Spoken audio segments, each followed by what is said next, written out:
Very nearly. Are we live? There we go. We're live. Hi, everybody. This is a slightly more obscure, unusual place for us to be having Hannibal Brown, outside broadcasting from. We'll let everyone know until everybody gets in. Once they're all joined. Yeah. Very exciting. I think we should probably pour a little glass. Let's do it. Oh, we have liftoff. Hi. We're not in the sunny climes of Wimbledon this evening. Evening, everybody. Thank you for joining us. There might be a little bit of background activities, so just ignore it. But do give us a wave and say hi if you're there. Hi, Claire. It's one of those things. We're broadcasting. Hi, everybody. Anybody who doesn't know us, this is Hannibal Brown Wines. We broadcast every evening, every Thursday at 7:00. It doesn't matter where we are. And today we're out of the office. We are. Hooray! You might have guessed that. But we haven't ventured too far away. But we are on the Isle of Wight.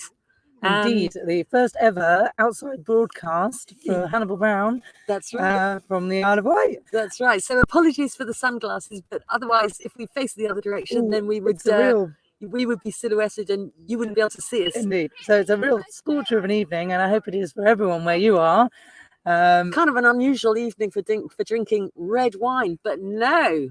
Good for barbecuing. It's barbecue season. A few more highs. Hi, Tim and Emma. Hi, Tim. Hi, Emma. Hi, nice to see Simon. You. Hi, Penny. Thanks for joining us. Here, unfortunately, the big guy hasn't. Here he is. He's badly behaved. No, he's not. He hasn't joined us. He's having a bit of a holiday from us as well, and being very kindly looked after by our good friend Karen. I'm going to pour your glass. Here we go. Oh, pouring with rain in Wales. I'm sorry, Claire. Dear. I'm sorry. Dear. If ever there was a reason to move from Wales, Claire, now is the time. But it kind of got us thinking because we literally have just left the office for a couple of days. We're back in there on Monday, but we just so that everybody realizes we do deliver everywhere, up and down the country every day, even onto mainland Europe, Northern Ireland, Wales, Scotland, you name it. We deliver every day. Isle of Wight included. And it kind of got us thinking, actually, we should probably do something sort of for people who are, unfortunately not able to go abroad this year, but like us, grabbing a couple of days in the sunshine, maybe with on a campsite, put together one of our DIY tasting kits. Yeah, a holiday DIY kit. Yeah. So we're going to put this live. It's going to go live on Tuesday on the website. But basically, it's going to consist of a few wines that you can open one at a time. You don't have to drink every single one of them in one evening, but if you want to, you could. And each wine is going to come along with a series of sort of quiz questions. And they're going to be fun quiz questions. Obviously, because we're Hannibal Brown. Always, yeah. They're going to be fun quiz questions, and you can even get your kids involved if you have any kids and you want to take them on holiday.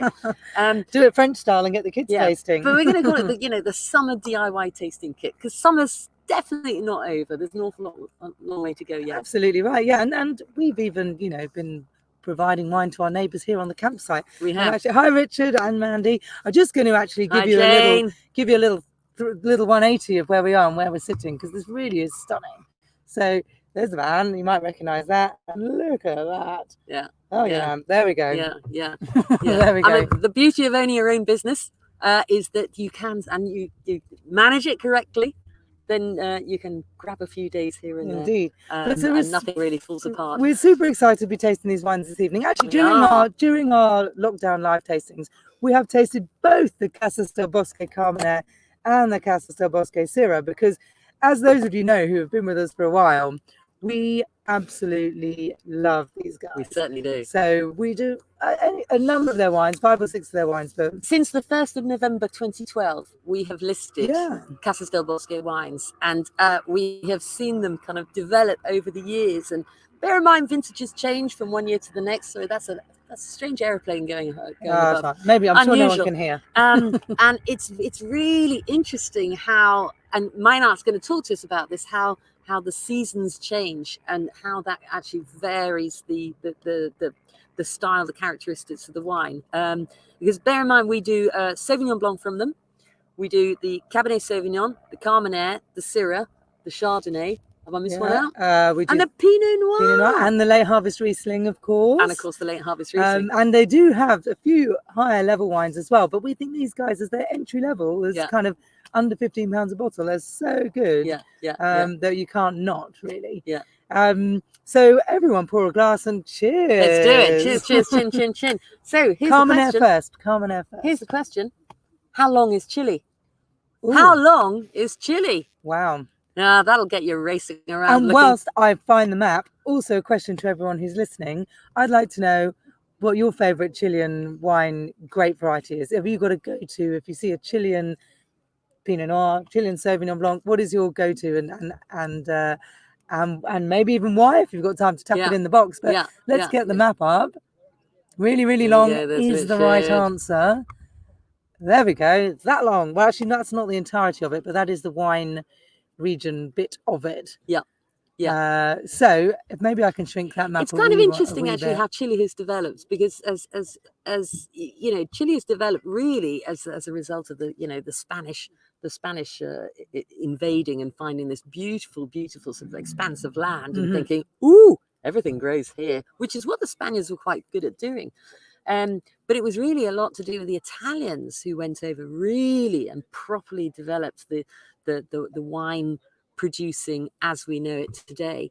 And Casas del Bosque is no different in actual fact, because it was an Italian family who established it in the early 90s. So they're not hugely old, but I'm not going to say too much because I want Meinard to talk a little bit more about that. But because Santiago and where Santiago is situated, which is pretty much slap bang in the middle. So if I just talk you through that colour-wise, because we can all see the coloured blobs, it's within the lighter pink area, which is kind of towards the top of that map. There's a darker pink blob to the left of it, and it's the lighter pink area. Santiago's right in the middle of that. So a lot of the sort of more successful, well, not so much more successful, the volume of wine production is kind of like centered around where Santiago is, because that is the center. And Valparaiso, which is the it's actually a UNESCO World Heritage Site. It's in the green area just above. Is a city on the west coast, which is also the port where all Chilean exports leave from. And interestingly, I'll tell you this is really interesting. Here we go. I love Better this. be interesting. I love this. The majority of this year, Argentine wine is exported over the Andes when the pass is open and it's not too snowy. It goes over the Andes out of Valparaiso. That's the quickest and the more efficient route. Otherwise, if the pass is closed and there's too much snow in the Andes, then the wine from Argentina, which is all situated around the sort of west of Argentina, has to go overland, across the Pampas, over to Buenos Aires, and goes out that way. It's a lot more cost effective going the other way, but it can't always be done. So interesting, actually, at this time of the year, we're struggling to get one of our wines out at the moment, which is what's it called? Malbec. Yes. Finca Agostino, Inicio Malbec. Finca Agostino, because they're not shipping at the moment. And I think this is because it's the dead of winter there, and it is incredibly difficult to ship out of Argentina at this time of the year if the Andes is snowbound. Yeah, interesting. Interesting. So the Inicio, anybody who's looking for the Inicio Malbec from Finca Agostino, you're going to have to wait a little bit longer. It's probably not going to be here until September. It's on a donkey over the snow-strewn Andes. That's right. Either that, or they just haven't bottled it quickly enough. So Russell's just pointed out that 2,900 miles, which we'll just say that's probably about right. It's a little bit long, but well done, Russell, for looking it up. Ding, ding, ding, ding, ding, ding. And Michelle has pointed out there might be a streaker behind us. In fairness, there might be a lot of activity, so apologies for that, but I think also it's interesting actually how long it is, because it is the world's longest country. If I go back to the stream by and you look at the picture in this top picture, which is the Atacama, which is the desert, which is a huge amount of desert. The top left-hand picture, sorry, Pam, where there's a red square, that is the entire length of Chile. And that red square is just the wine-producing region of it. So, regions, should I say. So, yeah, it is so long. It's vast. And one of the things we always ask about, because it's so brilliantly situated, as you said, the Atacama Desert is in the north. You've got the ocean on one side, and then you've got the Andes on the other. So it is so well protected. And then you've got the snowy Arctic down the bottom. What do you call it? Oh, come on, help me out here. Okay, well, keep thinking that. Snow down the bottom. A snowy bit down the bottom. But when you think about the old phylloxera bug, which we all know was back in the 1850s, 60s, or late 1800s, never got to Chile because it wasn't adventurous enough to jump over the Andes. Couldn't make it through the desert and hadn't learned to sail yet. Hadn't learned to swim, that's right, yeah. So hence there being so much virtually organic, if not organic, wines produced, and farming generally in Chile. Yeah, they do say, in actual fact, and they have said this countless times, that if the whole of Chile got together, and it's never really going to happen, but all farming, not just grape farming, but all farming, they could probably certify themselves as a 100% organic country, which would be really cool. That is the beauty of it. And one of the questions we have for Meinard, if he's going to join us, we hope he is actually, why have they not gone for their organic certification? I suspect, as a winery, I suspect the answer is because they don't need to, because they know it's organic. As Ernst Lucen said, for those of you who are listening back at the for our German Ernst Lucen Meet the Winemaker tasting, because of all of the effing bureaucracy. So it might be a bit of that as well. Yeah. So anyways, question. Can I put a question to the team whilst we're... Well, you can, but I was just going to talk about the width. Oh, okay. Right, yeah, so we've got 2,600, 2,700 miles north to south. 2,653, as Thank per you very Russell's much. more Thank you accurate very much. answer. Well done, Russell. 2,653 miles from north to south. But across is the more interesting bit, because actually the width, the least width, the narrowest bit. Thank you very much. Then I haven't drunk very much today. The narrowest bit is only about 40 miles, and so if you imagine, and I have done this many times, having worked out there myself, you're driving up and down this country, literally on one road, up and down, and my God, is that a busy road these days? So it's and you've got the Andes on one side, and you've got the coast on the other side. Stunning, beautiful. Well, it is. Although anybody who wants to do some tourism and loves the Andes look better from the Argentine side. I mean, they look fantastic from the Argentine side compared to Chile, especially around Santiago, where the Andes are quite a lot of pollution. Although I did read during the lockdown that suddenly that pollution rose, and boom, the Andes were suddenly visible again, because often they're not visible. Well, actually, go on. No, you had a question. Yeah, it's fine. There's a good question out there. When we have asked this before, so if you were all listening, you will know the answer. But I was going to talk about grape varieties in Chile. Let's do it, because I know that everyone likes to have a little guess at things. Yeah. Hi, Kerry. Hi, Penny. Hi, Kerry. And hi, Richard. I can't remember if I said hello already. So, what are the two top most prolifically grown grapes in Chile? The first one's red and the second one's white. Okay. And whilst you're thinking about that, let's just talk a little bit about the Carmener. I suspect that maybe Meinard's having problems. He is coming. He's joining us from Chile. Hopefully. Maybe there's a bad connection. I don't know. But hang on. Is that him? I think here he is. We've got him. arrived. Well, I was just going to talk about the Casas del Bosque Carmener, which we're drinking now, but actually I might just hand straight over to him. You can leave that to Meinard. So Shall we do you want to just do a quick little intro, and then we'll pop him on the screen as he's just bang on time? Yeah, so just as we introduced Meinard Bloom, he is the chief winemaker at Casas del Bosque and has been for the last 3 or 4 years. He's going to tell you a little bit about himself. The best thing about Meinard, though, is that he studied at the same place as me, which is Montpellier down in the south of France. So good on you, Not Meinard. Self-indulgent at all. Here we go. But let's no bring him further in. ado. Let's bring say him a in. big I hello. didn't know that. Hi, Meinard. Hi, good to Good see evening. you. How are you doing?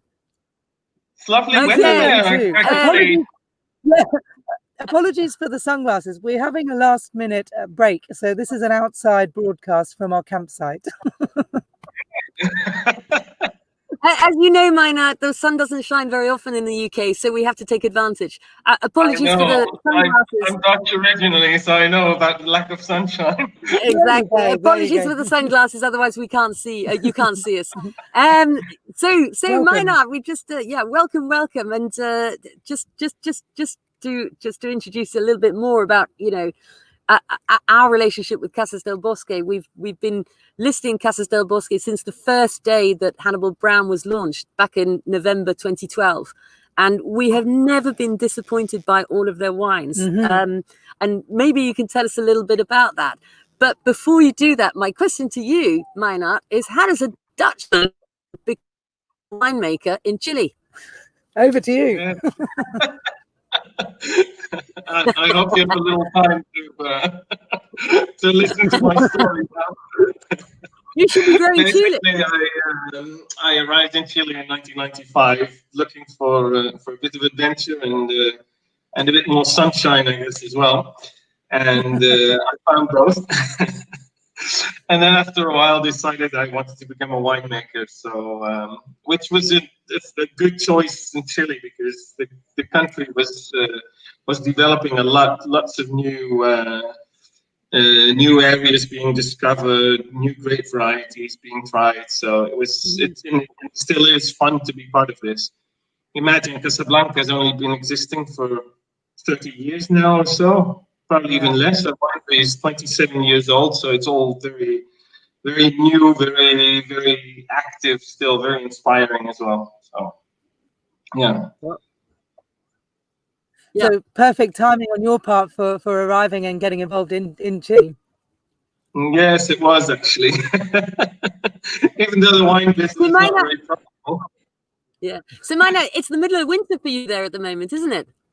Yes, it is. Even though we have a beautiful sunny day today, so that's good. Okay. Well, we've got a great photograph actually that you sent through to us that we want to share with everybody, just to explain that Chile in the summer is a fantastic climate. However, in the winter, as you were saying before, it has its challenges. And do you want to just explain that a little bit? Yes, well, that's basically frost control in action. Like many cool climate areas, we suffer a lot from spring frost.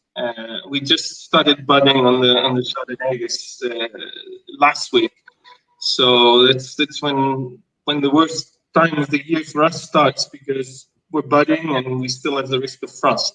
In this case, in this particular vineyard, we were sprinkling water on the vines to protect them against frost. It didn't help much, to be honest, but it does make for spectacular pictures. It's a beautiful picture, yeah. Okay. We got a good question.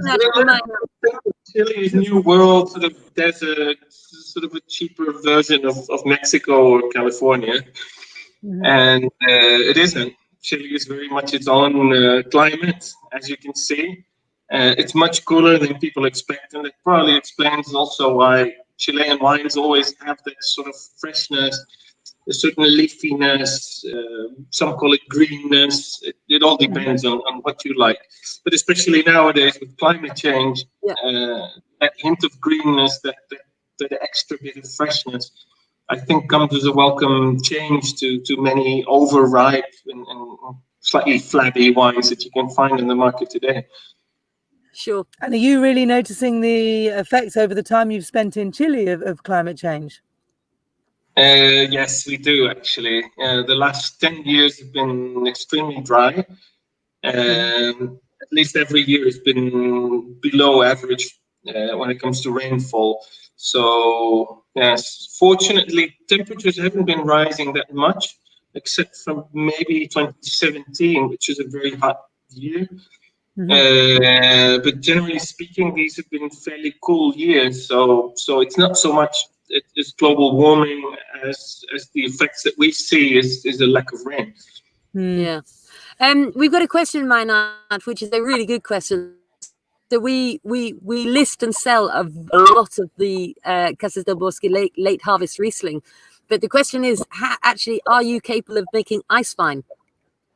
No, we wouldn't be able to make ice wine. No, no. For ice wine, you need a continental climate with cooler winters. Our climate is probably closer in terms of growing degree days and things like that to say Chablis, like northern France, much more influenced by the ocean. If you want to make ice wine, you have to go more into the continent, say to Germany. Or in the case of the Americas to Canada, where you find more of a continental climate. Sure. You need really, really, really low temperatures in winter. And we do go below zero, but it normally lasts for a few hours, which is the few hours that do a lot of damage. But not cold enough to make ice wine. For ice wine, you need to go to -8, -9 or so. And we don't get as low as that. Okay, well, the late harvest Riesling is good enough for me. We're very happy with it. So we love making it actually. It exemplifies our climate very much because we have a lot of foggy days, very close to the ocean. So you have fog in the morning, and then in the afternoon you get winds and sunshine, which dry up any fungus that you can get, and that creates perfect conditions for noble rot. Which we, if we want to, we can have a lot of, as you can see in the Riesling. Which is why it's so delicious. Okay. But we're not drinking that because it's the middle of the summer and it's not the right time of day. So we've selected your Carmenere Reserva and the Syrah Grand Reserva as two wines which have always been our favourites. In fact, one of our good friends, Luke Portnow, has just mentioned in the comments here that the the first wines he ever tasted at one of our tastings many years ago, and he's loved it ever since. So, being an all-time favourite, we had to show it this evening. So, come on, tell us a little bit about why is it so good? Why is it so spectacularly good? Why is it so good? I'm not going to tell all my secrets. Apart from just the winemaker, obviously. Carmenere is a fairly long story here at the winery, even though we're a young winery. Since Casablanca is a cool climate, but people wanted to produce red wines. We planted quite a lot of Merlot in those days. I wasn't at the company yet, and it was actually a success. But yields were so low that commercially it was suicide to continue doing it. So another winemaker who was here before I was said, "Well, what are we making Merlot anyway? I mean, everybody does Merlot. I mean, South Africa, Australia, California." But we have Carmenere in Chile. Unfortunately, Carmenere doesn't ripen here in Casablanca because it's too cold for the variety. Even Merlot was very, very late in ripening. So we buy it from another valley, and that's probably the secret of the success, finding the right place to grow it. Or if you don't grow it yourself, then find good growers that do it for you. So we know a few growers. We source this basically from some of the best areas in the Rapel Valley, and it's for us as well a welcome addition to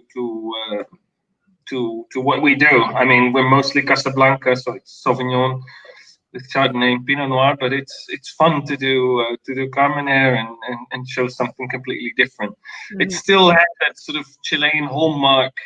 Leafiness, freshness, certain, I don't know, call it tobacco or give it a name. But there's certainly that sort of herbal, fresh element which we love. Yeah, it's kind of interesting, just for everybody who's listening, that actually, and I think you'll probably agree with this, Meinard, that Carmenere is to Chile what Malbec is to Argentina, and these are two. Ancient old grape varietals that we used to be the main grape varieties produced in Bordeaux, and now they're just like smaller grape varieties. But it is true that Carmenere has found a better home in Chile. Yeah. But it doesn't have the same kudos, or maybe not the same recognition as Malbec in Argentina. Why is that? That's probably more to do with personality. Argentines here in South America are known as very bold, outgoing personalities, and they discovered what they had, they loved it, and they knew how to sell it to the world. Whereas here in Chile, we were like, well, we're still selling it as Merlot until 1996, more or less, 1 year after I arrived in Chile, Oh, yes. and it was selling well. And Chileans have a bit less of that outgoing character, and so it was like, well, let's not tell the world about this. I mean, we're selling Merlot and it's selling well, so let's try to hide the fact that it's actually not Merlot. But there were a few producers who said, no, it's not Merlot, and finally we have something of ourselves as well. So then came the next question: what is it, and how do we market it? So 25 years later, we're starting to discover how to how to do it and how to sell it. I think it's mostly a question of personality, of standing behind your product and say, hey, like what we did, we don't make Merlot anymore because it just didn't work for us, but we do make Carmenère, and here is it, and try it, please. And it's at least for us as a winery who's not traditionally or historically involved with Carmenère, it's worked so much better. But then again, we're new as well, so for us it was something new for a relatively new winery. I guess for a lot of traditional wineries and the large ones, I'm not going to mention any of them, of course. No. It was just easy to sell Merlot and not. I think still a lot of Chilean Merlot actually has a fair dollop of Carmenère in it. To be honest, it's interesting, isn't it? Because actually, well, I know that when we get we do a lot of events, and people will come and ask us for specific wines, and we do get a lot of interest in Chilean Merlot, and it's very much a minority of people who recognize Carmenère as a great variety. But often, when you mention it, if they recognize it, it's I love Carmenère. Yeah. So for those of you who are listening, just to remind, this is Hannibal Brown. I'm Pam. This is Jude, and we're talking to Meinard Bloom, who's the chief winemaker at Casas del Bosque. So those of you just maybe just tuned in, we're talking about the Carmenère, and the Carmenère is a great variety that for a long time, even in Chile, people didn't realize they were growing it. They thought they were growing Merlot, and sorry, Meinard, just to explain that. Well, we're not the only ones, by the way, you know? They looked at the vineyards and thought they were growing Merlot. And then in actual fact, it resulted that, some bright spark went into the vineyard one day and said, hang on a sec, that's not Merlot, it's Carmenère. So I get it. I understand now. Yeah, you just went with it and went, oh, well, we'll just carry on selling it as Merlot because it's better known. Who knows? But it wasn't Merlot at all. And it's totally not Merlot. It's totally different. It's not supposed to be. Sorry? Sorry, Mike. Then I think you've got a slightly crackly connection, so we're missing a little bit of what you say. But we will work with it, and I'm sure we will get there. Yeah. I have a question. Oh, come on. I have a question actually, Meinard. Back in a dim, distant day of my very long wine career, I worked in Chile, and I worked for a winery that suffered terrible damage from earthquakes.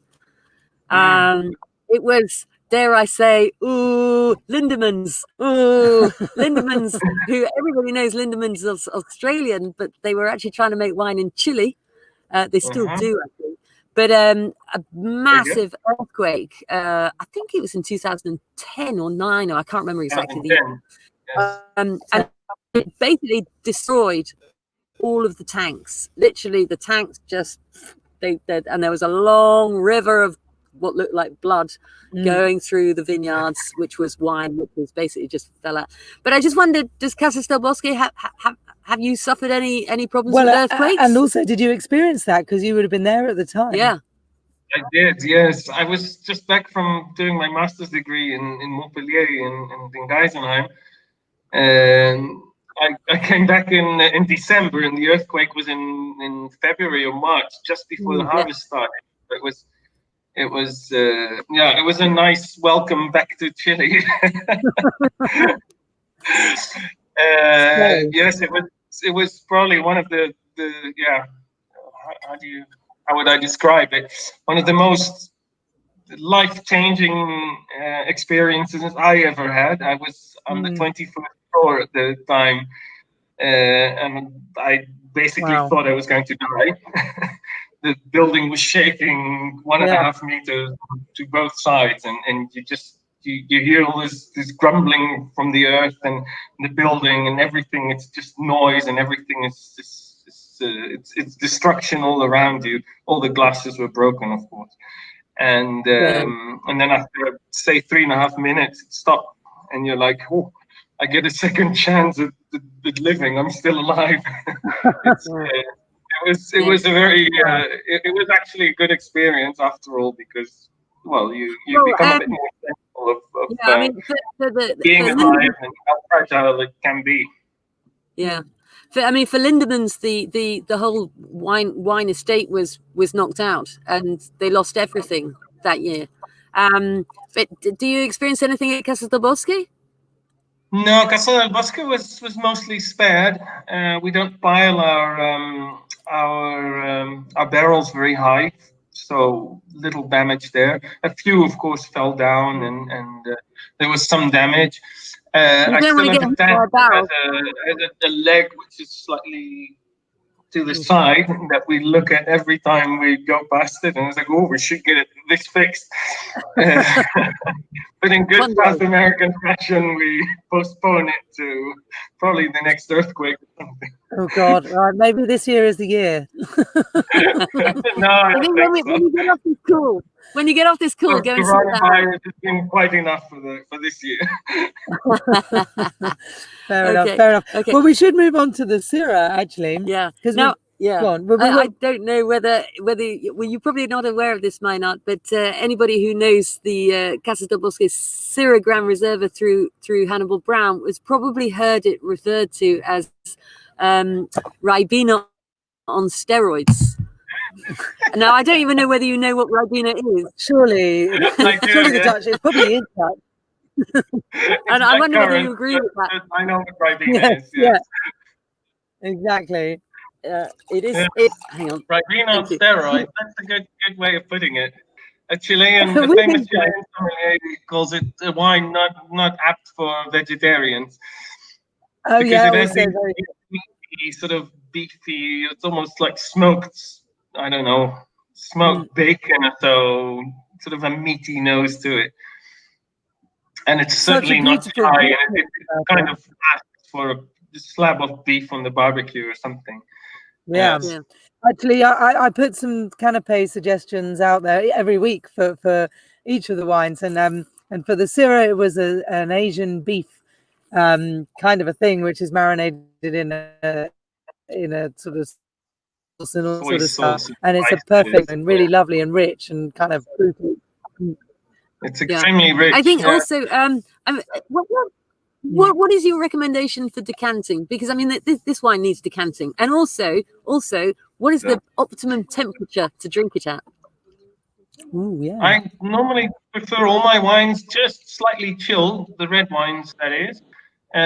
This wine is normally not low in alcohol, so to tone down the alcohol and up the Ribena a little, I would say between 14 and 16 Celsius. Okay, that's my recommendation. Decanting is always good. It's a wine that tends to close in the bottle very, very much. So if you can give it a bit of air, or even open the bottle one day before you drink it. Personally, I wouldn't be able to. The bottle would probably be gone before the next day. But if you have the patience, then do give it a little air. Yeah, absolutely. I mean, we always recount the story when we've been at an event and we've opened it for tasting the next day, or even the day after, when it's been in the decanter with the stopper in, it just gets better and better. Yeah. Yes. We even find that in the Sauvignon Blanc lately, and it seems to be a thing that all my wines have, that the longer they're open, the more they start to show themselves. Maybe my Dutch personality takes a bit longer to open or something. And that's I really don't know, but I do know that the wines normally show better the day after they're open. That's interesting. Maybe we can introduce this as a characteristic. It's a sort of Dutch wine. Dutch thing. Socially Dutch. Time to warm you. Give him a pee, please. Give him a pee. We have a Dutch expression for it. And Which Meinard, is also another question, which is Oh, would you say that again? We just missed that. What's the expression? we call it looking the cat out of the tree. Looking the cat out of the tree. I like Okay, that. okay. I like that. so Meinard, what is the You can look at the cat for ages and it before it comes down, so you're just staring at it and nothing Yeah. much happens. Sort of, same with this wine. You open it, you pour it, you sip it, and you're like, nothing much happens. Yeah, You have yeah. to stare a bit longer until it comes down Keep eventually. staring at the cat. So just a little bit about this Syrah then for anybody who's tasting it this evening. I hope you're loving it. It's a beast of a wine. It's a big wine, but it's actually quite accessible because of that delicious fruit. I love it. I absolutely love it. Yeah, and even at this time of the year, or even in the middle of the winter, it's just, it's class. And one of the nice things that we love about the Casas del Bosque wines, Meinard, is this sort of sense of purity. Yeah, and there's purity in the Sauvignon Blanc is the Sauvignon's a big beast of a Sauvignon as well. I mean, and also you never blend. It's always single varietals. Is that true? Yes, that's true. Sometimes we add a little bit of Syrah to the Carmenère. That's only if we're lucky and have enough harvest of the Syrah. Otherwise, all our wines are single variety, and yes, we work towards purity. That's also the reason why I got Sam Harrop involved, working towards more pristine, more natural styles, focusing very much on the fruit, not calling defects with funny French names a defect. Oxidation is oxidation, cork is cork, reduction is reduction, Brettanomyces is Brettanomyces, and we don't want that. We want clean, pristine wines that brim with fruit, that are healthy and that you can taste they're well made. Yeah. And you're very sustainable in your production methods there at Casas del Bosque. And actually, one of the things we always say, they're as good as organic, but you're not officially organic. And just wondered why you haven't bothered with that certification.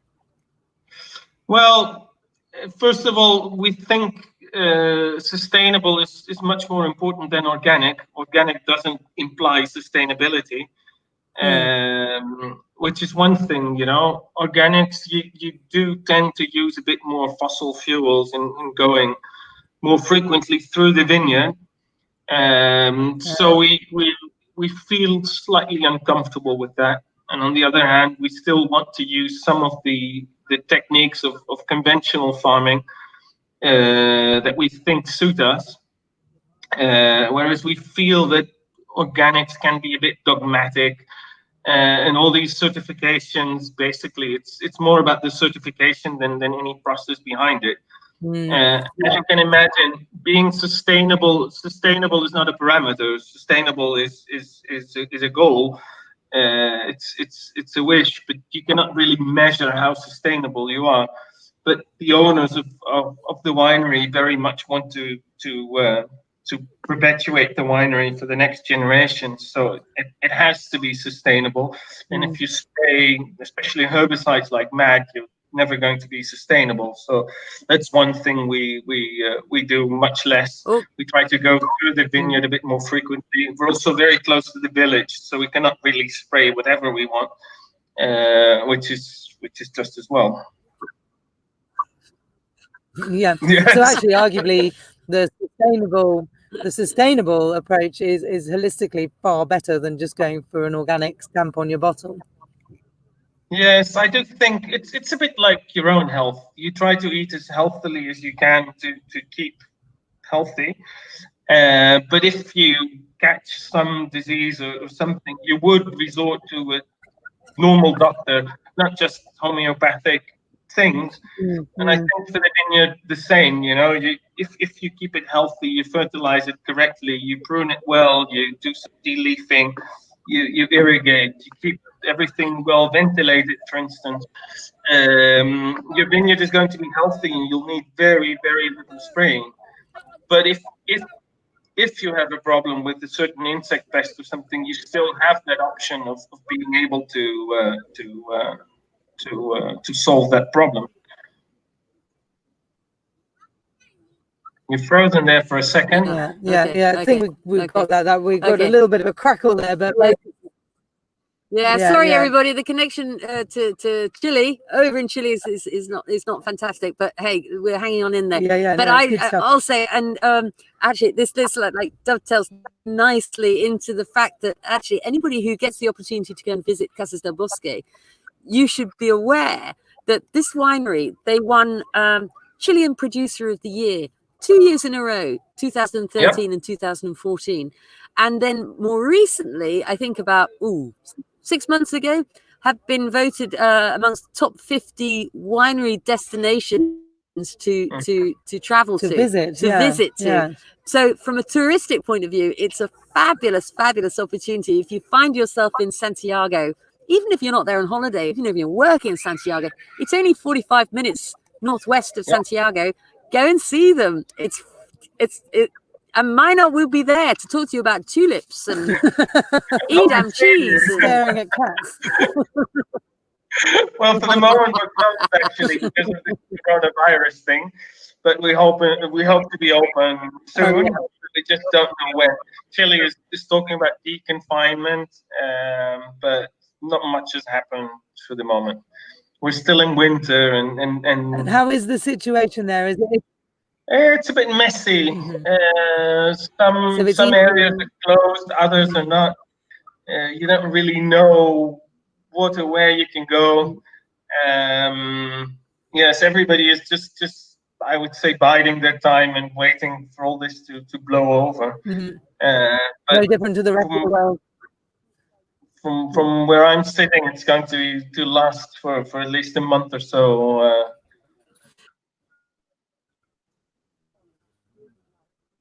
Can you still hear me?